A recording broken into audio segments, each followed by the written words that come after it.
Hey Fight fans, it's Michelle Joy Phelps and you're watching True School Sports. Oh dear. Well, because I've got Manuel Char and he's my favourite champion. Manuel Char? Manuel Char. Yeah, bro, Manuel Char is the best fighter in the heavyweight division. He'd knock out AJ and Fury. So Nathan, the guy, heavyweight champion, Manuel Char. We can't have a lineal champion until someone beats Manuel Char. Oh, fuck off. Hey, I'll tell you this, I wouldn't mind seeing Hrgovic fighting. Manuel Char versus Hrgovic? Bro, that's easy for Hrgovic, I reckon. Char's shot. Yeah, Char was never that good. Yeah, I mean, he was never that good, but I mean, shit, he sure as hell ain't any good now. Okay, well, I have a question, gentlemen. Go ahead, Troy. Right? Right? Yeah. Okay. I guess my question would be, I've been following boxing for about 30 plus years. Okay. When did the switch come to pass where you know your fighters have taken over the sport and the fighters in America seem to be the second class? And I'm talking about the heavyweight division. When did that switch come to pass? Because Lennox Lewis. Nah. In my opinion, it was when the Soviet Union collapsed and they were allowed to turn pro. I think it started with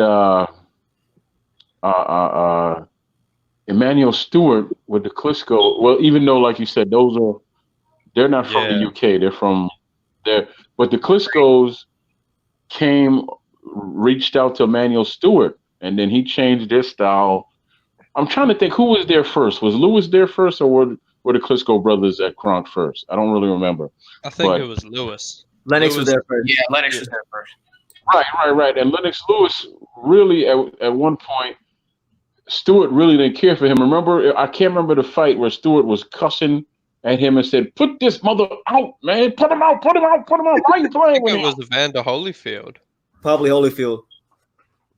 Okay, and he was just getting off on him because, you know, and then if you notice, once he got with Kronk Jim, his persona changed, his movement changed a little bit because he always had, to me, you all had a stiff type of style, which was jab, right hand, similar to a Frank Bruno, but not as stiff.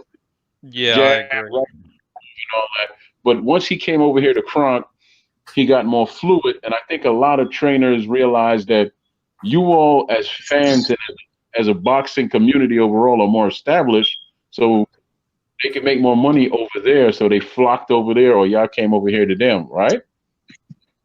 And I think that's when the switch slowly came about. Yeah, I think the collapse of the Soviet Union, because so many people were allowed to turn pro. Like, boxing was actually pretty popular in Eastern Europe, but they weren't allowed to turn pro. They were only allowed to compete in the Olympics. When they were allowed to turn pro, there were a lot of big, tall guys from over there with good amateur experience. And I mean, you saw basically a whole era just defined by them post Lennox Lewis. I mean, it was the Klitschko era. Then a lot of the contenders were just other Eastern Europeans. Like, I think it kind of, because there was no American heavyweight who was dominating, a lot of the interest just died out. Yeah, I mean, also, though, the same issue still lasts today with Cuban fighters. I mean, you could have a guy you could have the best welterweight in the world residing in Cuba right now that's sweeping the floor because he wants to make it as an amateur quite a bit. That's ridiculous to me, too, because they have a beautiful they're just beautifully trained over there until they get to the pros, and it's like some of them excel and some of them just fall at the wayside because their style of boxing is very beautiful, man, and up to a point. I'll tell you what I think it is, man. I think they live such hard lives in Cuba where they're dirt poor and, the life is just so hard. When they finally escape and they get that first little bit of money, like, their first, 6-figure paycheck, they lose interest because to them, they've just made it already. It's so much better than what they've ever experienced. Well, that could be said for a lot of the African countries. That could be said for Panama in a lot of different countries also. But I don't know, man. I don't know. I just I've always liked this style. That I see something fluid about it. Like I was saying about Rigondeaux. I don't know how anybody finds him boring. I really don't, because he's not one of those Mickey Ward. Even though I like Mickey Ward, I don't want you to think I don't. His aggression is that he's graceful. You so blinded by his gracefulness that you don't see his power shots coming. And then when they hit you, you're like, what the hell happened to me? Here I am watching this artist and this sledgehammer hit me. Right? Yeah. I think if you don't have an eye for this thing, this sport here, you might miss that and say, oh, he's boring. No, he's not boring. He's a passionate guy who's just very graceful. But I kind of have to speak about watching his beauty, his brilliance, and also brutality. And that's Rigondeaux. The 3 Bs: boxing, beauty, and brutality. I mean, Rigondeaux was one of my favorite fighters to watch when I was first getting into boxing. Rigondeaux and Lomachenko were the 2 fighters that really just stood out to me. One was a back foot defensive master, the other was a front foot aggressive master. Right. I mean, Rigondeaux, to me, his fights now are somewhat kind of boring, but his fights back when he was in his prime were much better. I loved watching those fights, like his performance against Donaire. I mean, that was just a beautiful masterclass. I like both of them, man. Donaire has always been somebody that's touched my heart, man. Him and Johnny Tapia. I cried when Johnny Tapia died. I'm not even ashamed to say that. That brother was a powerful cat, man, right? But Donaire, just his whole relationship with his father, and people were like, well, you should have left him years ago. Why? And then, even in the loss, he was humble when he got lost to my countryman, Nicholas Walters, who broke my damn heart with his disappearing act, right? He wanted to win his protection. Yeah. Huh? He wanted to win his protection. Walters. He went deep into the country, but Donaire said to him, man, you kick my ass. You kick my ass. Yeah. But I mean, with Rigo, like, a lot of people find his fight style boring, and he does fight a sort of negative style, but it is, I mean, the way he makes it look easy, it's just fascinating to watch. Like, he makes it so easy the way he controls the distance, and he's able to keep guys at the end of his jab, and he's able to easily counter, and whenever he counters, it's so fun to watch because every single shot he throws is with the intent to knock you out. Every single power shot he throws is with the intent to put you to sleep. The thing about Rigondeaux is he's the master of controlling the rhythm of the fight. It's like he hypnotizes you almost. And once you get into that state, you can't do anything. He's in complete control. Yeah, and you were talking about Lomachenko. I'm still not sold on him for this reason. His 3 biggest wins, they're open for debate because there's some fishiness going on. Russell wasn't 100%, which you can't blame the other fighter for that, right? But when the man asked for a rematch, why didn't you give him a rematch? Never gave him a rematch. And then Nicholas Walters, he wasn't ready to fight. He lost weight, but he wasn't in his timing. And let me explain something to you. Nicholas might fight at 130, but he balloons up to 165. They showed a picture of him. He was all fat. He looked like Martin, in the Bad Boy movies. You know how he started off skinny, then the next movie was a fat boy, right? Yeah. So, that's how he looked. He might have lost the weight, but he had no timing or nothing.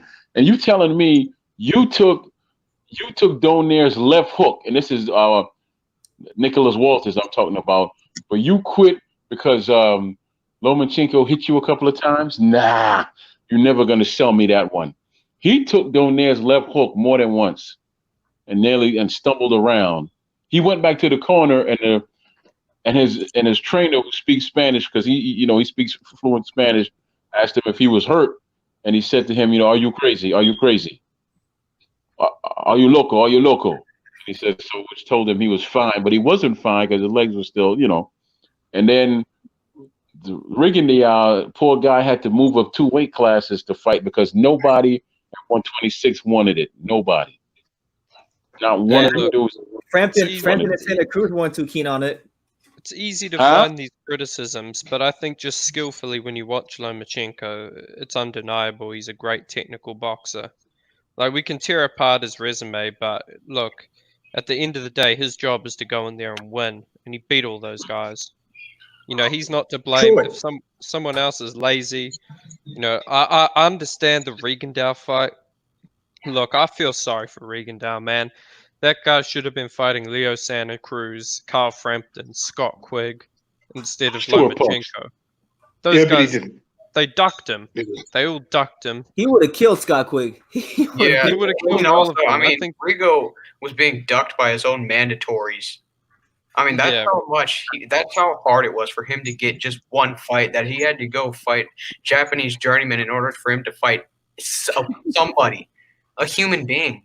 I remember when when they asked Frampton about it, he was like, "Oh, I'm not going to fight him because he's boring."